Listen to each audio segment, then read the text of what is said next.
We've been out here today playing a bit of golf and having fun, but I just wanted to take a minute and allow Larry to introduce the foundation. So tell us a little bit about the organisation.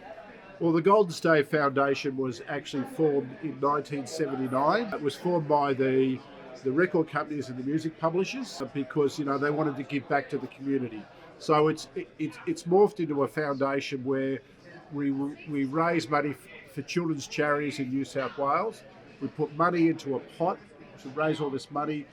The registered children have to be registered.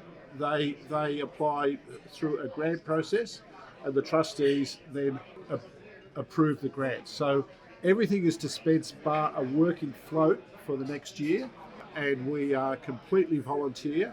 So everything goes to the kids.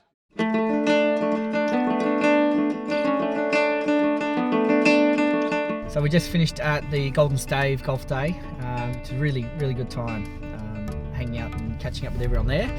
We're just heading off now to go and see a long-term client of ours that we've had for over 10 years. And they've just had their very first bub, so very excited for them. I've got a little gift to drop off just to say congratulations.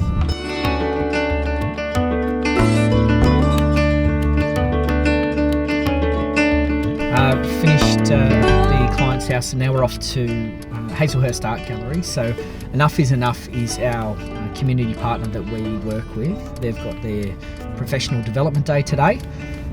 They've had a very long day with some very intense talks, and we're going to catch up with the whole team there, pop on some drinks and some nibbles for them just to say thank you for all the hard work that they do.